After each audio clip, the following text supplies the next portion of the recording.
Big boss ಅದೇ ವ್ಯಕ್ತಿತ್ವದ ಆಟ ಅನ್ನೋದು ಒಂದು. ಆಮೇಲೆ ಮೇನ್ ಆಗಿ ಸುದೀಪ್ ಸರ್ ಇರೋದಕ್ಕೆ ಅರ್ಧ ಜಾಸ್ತಿ ನೋಡೋದು ನಾವು. ಅಂಡ್ ಬಿಗ್ ಬಾಸ್ ಆಕ್ಚುಲಿ ಒಂಥರ ಟ್ರೆಂಡ್ ಅದು. ಎಲ್ಲರಿಗೂ ಇಷ್ಟ ಆಗುವಂತ ಕಾರ್ಯಕ್ರಮ ಅದು. ಬಿಗ್ ಬಾಸ್ ಒಳಗಡೆ ಯಾವ್ಯಾವ ಸ್ಪರ್ಧಿಗಳು ಇಷ್ಟ ಆಗ್ತದೆ? ನನಗೆ ಧನುಷ್ ಇಷ್ಟ. ಆಮೇಲೆ ಈಗ ಪ್ರೆಸೆಂಟ್ಲಿ ಕ್ಯಾಪ್ಟನ್ಶಿಪ್ಪಿಗೆ ಓಡಾಡ್ತಾ ಇರೋ ಗಿಲ್ಲಿ ಮತ್ತೆ ಅಶ್ವಿನಿ ಮೇಡಮ್ ಅವ್ರದ್ರಲ್ಲಿ ಗಿಲ್ಲಿ ಓಕೆ. ಧನುಷ್ ಕಂಟೆಸ್ಟೆಂಟ್ ಆಗಿ ಧನುಷ್ ಇಷ್ಟ.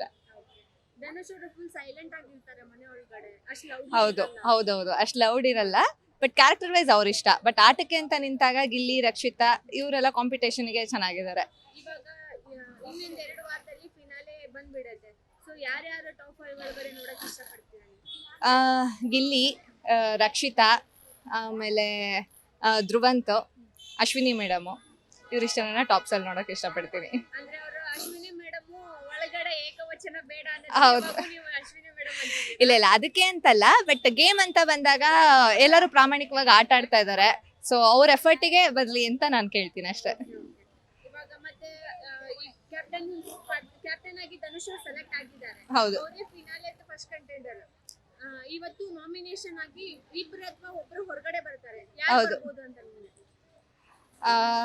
ಅದು ಆಕ್ಚುಲಿ ಯಾರಾದೊಬ್ರು ಬರ್ಲೇಬೇಕು, ಯಾಕಂದ್ರೆ ಗೇಮ್ ಅಲ್ವಾ. ಸೊ ಇವಾಗ ನಿನ್ನೆ ಅಶ್ವಿನಿ ಅವರು ಸೇಫ್ ಆಗಿದ್ದಾರೆ. Safe ಆಗಿದ್ದಾರೆ, ಹೌದು. ಸ್ಪಂದನ, ರಾಶಿಕಾ ಮತ್ತೆ ಧನು ಅವರು, ಹೌದು ಧ್ರುವಂತ್ ಒಬ್ರು. ಹೌದು. ಇವ್ರು 4 ಜನದಲ್ಲಿ ಯಾರು ಹೊರಗೆ ಬರ್ಬೋದು? ನಂಗೆ ಗೊತ್ತಿದ್ದಂಗೆ ಸ್ಪಂದನ ಅವ್ರು ಹೊರಗಡೆ ಬರ್ಬೋದು. ಯಾಕಂದ್ರೆ ಕಾಂಪಿಟೇಷನ್ ವೈಸ್ ನೋಡಿದಾಗ ಅವ್ರು ಸ್ವಲ್ಪ ಕಡಿಮೆ ಪರ್ಫಾರ್ಮೆನ್ಸ್ ಇದೆ ಅಂತ ಅನ್ಸುತ್ತೆ. ಸೊ ನಂಗೆ ಗೊತ್ತಿದ್ದಂಗೆ ಅವ್ರು ಹೊರಗಡೆ ಬರ್ಬೋದು. ಇವಾಗ ಫೈನಲಿ ನಿಮ್ಗೆ ಒಬ್ರಿಗೆ ವಿನ್ ಆದ್ರೆ ಇನ್ನೊಬ್ರು ರನ್ನರ್ ಅಪ್ ಅಂತ ಯಾರು ಆಗ್ಬೋದು? ರನ್ನರ್ ಅಪ್ ಗೊತ್ತಿಲ್ಲ ಯಾರಾಗ್ತಾರೆ ಅಂತಂದು. ಯಾರಾದ್ರೂ ಖುಷಿನೇ.